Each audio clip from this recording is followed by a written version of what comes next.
Merhaba arkadaşlar, kanalıma hoş geldiniz.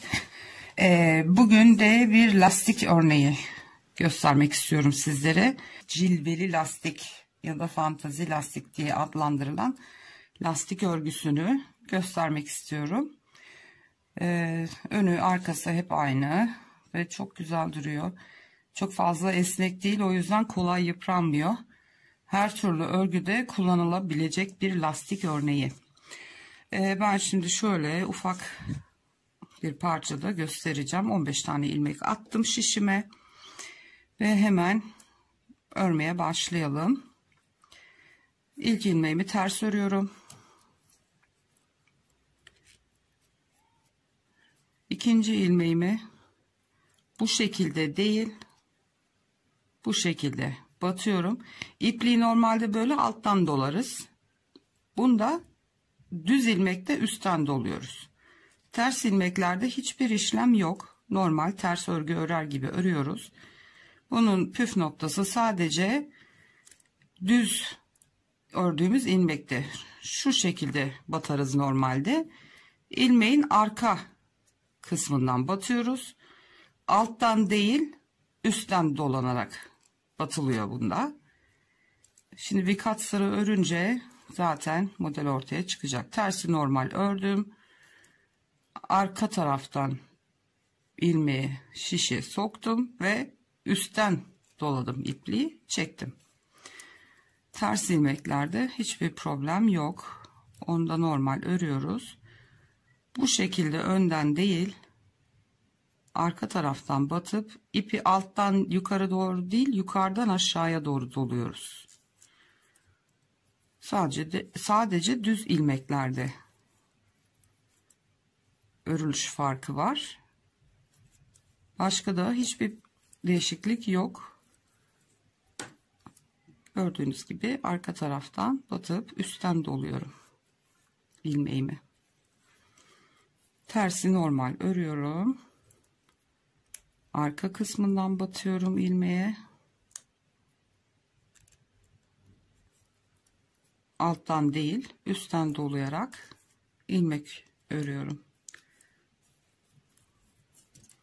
Evet, ilk sıramızı ördük. Şu anda henüz daha bir şey belli olmuyor tabii ki. Kenar ilmeğimi aldım. Şimdi tersi ters örüyoruz gene. Düzü örerken yine arka taraftan batıp üstten doluyoruz. Ters örüyoruz. Arka taraftaki kısma batıp üstten doluyoruz. Tersler aynen normal örüyoruz. Düzlerde sadece arkadan batıp ipi üstten doluyoruz. Sadece düz ilmeklerde işlem yapılıyor bu lastikte. Gerisi aynı.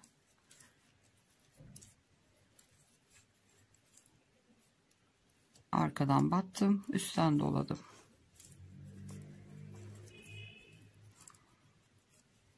Üstten doluyorum. Bunu normal öreyim, kenar çünkü. İlk ilmeğimi alıyorum. Şimdi ikinci ilmeğimiz düz ilmek. Arkadan batıyoruz, üstten doluyoruz. Tersleri normal ters örgü olarak örüyoruz. Düzü arka taraftan batıp üstten doluyoruz.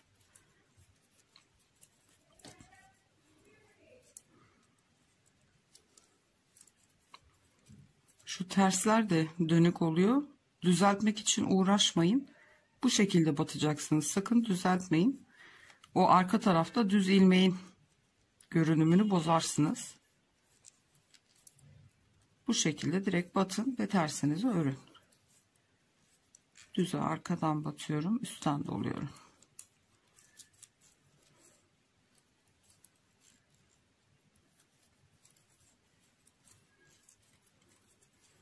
Özellikle ajurlu örnekli yelekler, kazaklar, hırkalarda çok güzel oluyor bu lastik örgüsü.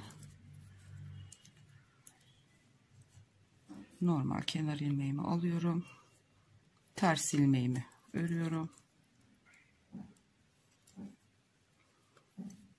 Arka taraftan batıp üstten doluyorum. Hiçbir zorluğu yok. Arkadan battım, üstten doladım.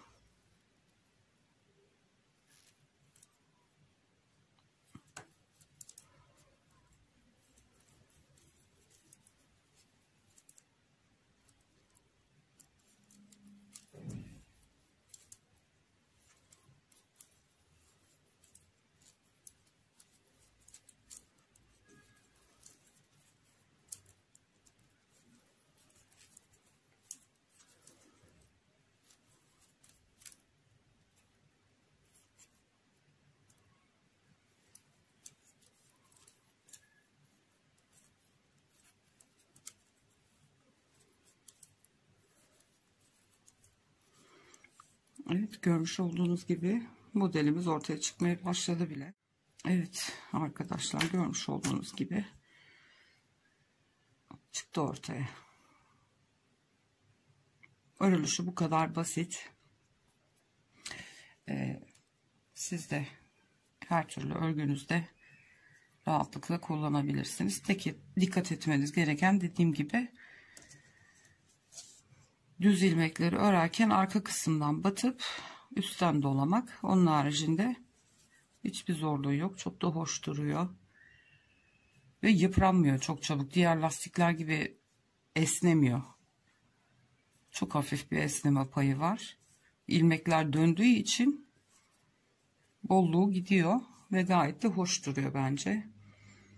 Evet arkadaşlar, bugünlük de bu videomuz bu kadar. Kanalıma abone değilseniz ücretsiz olarak abone olabilirsiniz. Yanındaki zili de aktif hale getirip tümünü işaretlerseniz kanalıma yükleyeceğim her videodan anında haberdar olabilirsiniz. Beğeni ve değerli yorumlarınızı da esirgemezseniz çok çok mutlu olurum.